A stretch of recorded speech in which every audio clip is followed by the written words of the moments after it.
अगर एक बच्ची अपने गुमशुदा पिता को मछली के जाल में फंसा हुआ पाए तो क्या वो जिंदा रह पाएगी? और अगर उस नदी का पानी आपकी आंखों के सामने नीले से लाल हो जाए तो क्या आप वहां से बचकर निकल पाएंगे?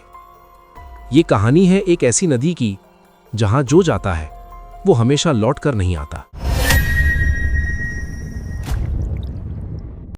मीरा एक छोटे से मछुआरे परिवार में पैदा हुई थी। नदी ही उसकी दुनिया थी और उसी से उसका घर चलता था। लेकिन एक रात सब कुछ बदल गया। उसके पिता हरदेव रोज की तरह मछली पकड़ने गए थे, पर उस दिन के बाद वे कभी वापस नहीं लौटे। गांव सोनपुरा के लोगों ने बहुत तलाश की, नदी के किनारे, जंगल के बाहर तक, लेकिन हरदेव का कोई सुराग नहीं मिला। उस वक्त मीरा सिर्फ 13 साल की थी। मां अक्सर बीमार रहती थी और घर की सारी जिम्मेदारी उसी पर आ गई। मीरा के दादा कहा करते थे, नदी आईना होती है, जो हम याद करते हैं वही दिखाती है। जब मीरा अकेले मछली पकड़ने लगी तो गांव के बड़े मछुआरों ने उसे मुख्य नदी से भगा दिया। कहा जाता था कि उस घने जंगल के बीच एक नदी है जहां कोई जाने की हिम्मत नहीं करता। एक दिन मीरा जाल और सामान लेकर उस जंगल के अंदर चली गई। दिन के उजाले में भी वहां अंधेरा था। अजीब आवाजें, सांस रोक देने वाला सन्नाटा। काफी अंदर जाकर उसे एक नदी दिखी। मीरा ने झुककर पानी पिया और पानी में उसे अपनी परछाई नहीं दिखी। उसकी जगह उसे अपने दादा का चेहरा दिखा।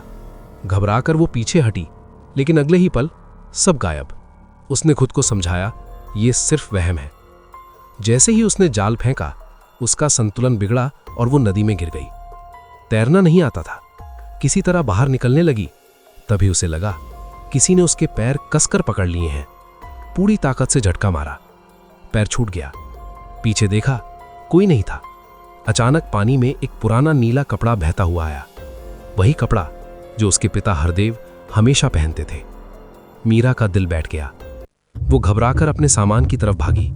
थैला खोला, अंदर उसके पिता की तस्वीर थी और उस तस्वीर में उनकी आंखें नाखूनों से खरोंची हुई थीं। डर के बावजूद मीरा जाल उठाने नदी किनारे गई। जाल हिलने लगा। उसने जोर से खींचा।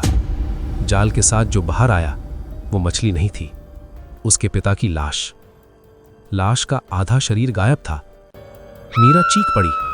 तभी नदी से एक भयानक औरत बाहर निकली। सड़े बाल, नुकीले दांत, कीचड़ से भरा शरीर।